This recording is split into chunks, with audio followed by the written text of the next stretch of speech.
Číta, kto to číta?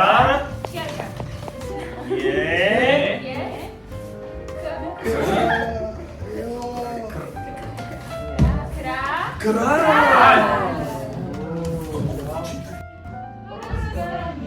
Škripanie, rozum naháňa v nočnom tichu, okrem tebe mám ráz.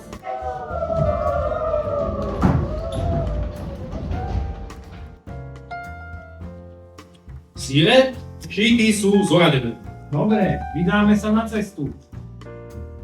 Teším sa, že som mohol byť. Úplne ma to prenieslo do hradov a šerúdskeho lesika. No ja som aj zabudol, že čo som vlastne sem došiel robiť. A vlastne mám zo pár otázok iba tak skromne, že ako ste vznikli ako divadlo, lebo už fungujete dlho a že či tam je nejaký príbeh krátky k tomu, že ako ste vznikli ako divadlo Ivery. To divadlo Ivery bude mať v septembri, akurát to bude 50 rokov. Začínali sme v divadle u Rolanda,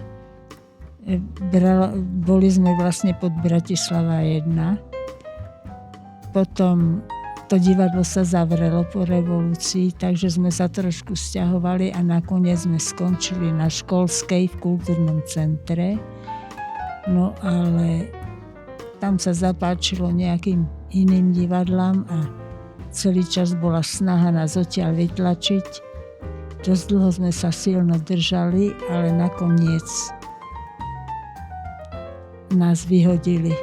No takže potom nás prijalo pod svoju strechu toto centrum.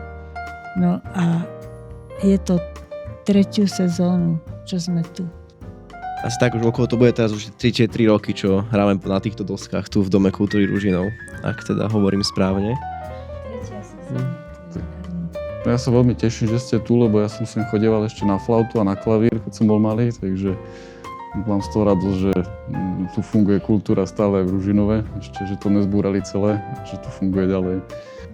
Takže treba povedať, že tá technológia, čo je tu, bol akože veľký upgrade, veľký posun proti minulým priestorom, kde sme boli, takže malo to aj svoje výhody. A teda vlastne, čo znamená Ivery, lebo má to taký tajúplný názov? No to bolo tak, že keď som založila to divadlo, tak si hovorím, to divadlo by malo mať nejaké meno. A vtedy mali také všelijaké cudzokrajné mená, tie divadla, hovorím si, ja chcem nejaké meno, ktoré by bolo slovenské. A súrovo som si vzala pravidla slovenského pravopisu, slovník, a že nájdem si nejaké slovo slovenské, a ktoré by bolo troška také starodávne.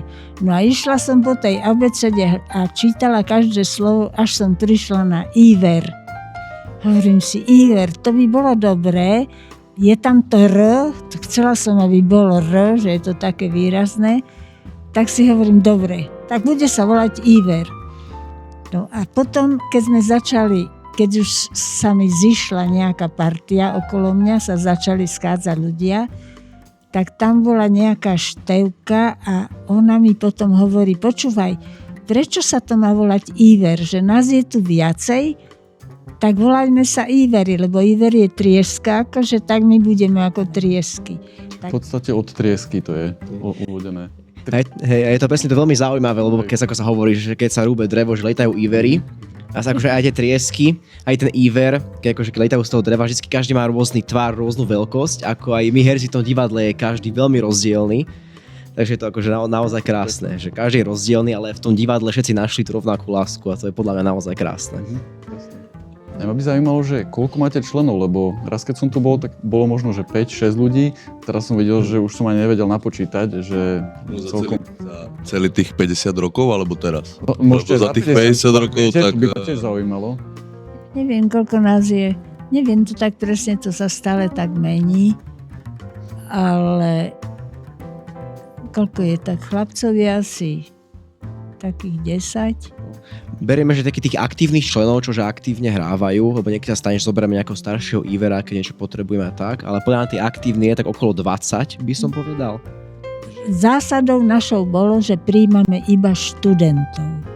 Študentov, ale ktorí sú ešte v škole. No ale samozrejme, že keď vychodia školu, tak ich nevyhodíme, tak ostávajú. Tak ostávajú a je to dokonca tak, že máme tu aj hercov, ktorých rodičia tu hrali. To bola moja otázka. Za tých 50 rokov už to muselo byť aj viacero generácií, takže možno už tie... Áno, sú tu takí, čo ich rodičia tu hrali. Takže už ste mi aj zodpovedali na tú otázku, že približne aká je zostava, že väčšinou to je zo študentov, ale potom už tie profesie sa líšia samozrejme. Len študentov, výhradne len študentov, no ale potom keď zostane, tak to už je jeho vec. A v dnešnej dobe je študent ešte aj po 30-ke, často aj po 35-ke, tak či tam je nejaké vekové obmedzenie? Ale napríklad, keď sa hlási niekto, že už má vychodenú školu a príde až potom, tak to sa nám neosvedčilo nikdy. Lebo väčšinou ten človek precenil to, že nemá dosť času na to. Nemá dosť času. Ale zaujímavé, že tí, čo teda začali ako študenti, tak už sú zabehnutí, tak vedia, že čo to obnáša, aký čas tomu musia venovať. Tak u týchto nejak nevadí, ale ak sa prihlási niekto, kto nie je práve študent, tak neberieme. Je to práve kvôli tomu času, asi predpokladám aj. Kvôli tomu času, áno. Koľko tak času?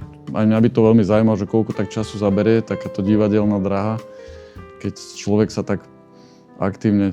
No mne zaberie všetok čas, čo mám.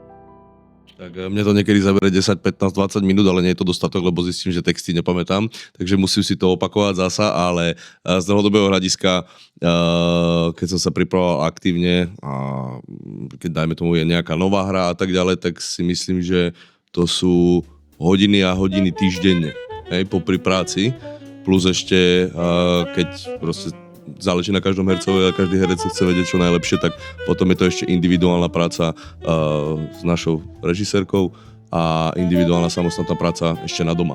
Takže za mňa sú to hodiny a hodiny a hodiny strávené nie za tými textami, ale práve na pľaci, práve na tom javisku. Lebo tie texty sa naučí človek, to sa dá, ale potom pretaví to do toho javiska, tam začína to čaro toho divadla. Ja by som to takto povedal. Nemám čo dodať. Ešte cestujem z Pezinka, čiže ešte aj cestu zarátam. Hej, tiež závisí, že ako je od herca, tak je dosť často aj od nejaké situácie, či sa človek učí nejakú novú rolu, alebo sa učí úplne nová hra, tak vtedy sa od toho zabere viac času. Ale keď už niečo sa hráva častejšie, tak potom už netreba toľko času sa si to opakovať, ale zas, keď človek potom strávi málo času, že nejakú takú polhodinku, že prezriem si texty, tak potom na tom javisku to je vidno. Ono možno pre diváka, ktorý to vidí prvýkrát nie, ale pre niekoho, kto už to párkrát videl, hlavne pre pani režisérku, tak je vidno niekedy, keď človek proste to nemá tak pekne naučené, tak je to vidno. Že ako sa dá k vám pridať, ale podľa mňa si tak, že človek dojde, ukáže ISIC, študentský preukaz a... No musí byť študent. Ja hovorím, že keď príjmam teda herca, tak tam sú vlastne len dve podmienky. Teda musí mu to trošku páliť a musí chcieť. A ináč všetko ostatné mu bude pridané, ja ho ostatok naučím. Keď chce a keď mu to myslí, tak ostatok sa naučí.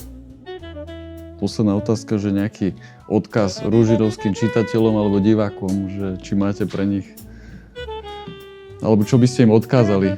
Možno nech prídu. Ja by som odkázal, aby chodili viac, každý štvrtok a kľudne tak, že sa tu až nezmestia, dá sa sedieť aj na schodoch a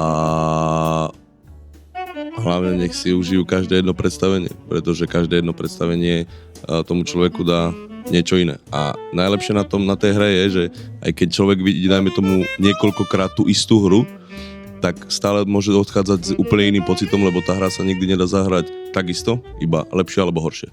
Čiže nech prídu, no. Miest máme dosť, tešíme sa na vás. Ja by som tiež možno povedal, že ako divadlo Ivery ako nie je Slovenské národné divadlo, ale keď ten človek príde, tak podľa mňa mu vieme odozať takú energiu, že niečo mu to naozaj dá, že je to niečo podľa mňa iné, že keď tu človek tak sedí, tak sa povie, že hej, že tá technika tu nie, ani tie rekvizity nie sú nejako, povedzme, že úplne prepracované, ako práve býva pri profesionálnych divadlách, ale niekedy tu proste človek je, že wow, že nevie to ani opísať, že niečo tu proste je a to podľa mňa nevie človek zachytiť, ak si nedojde. Takže ja vyzývam Ružinov, nech sem dojde.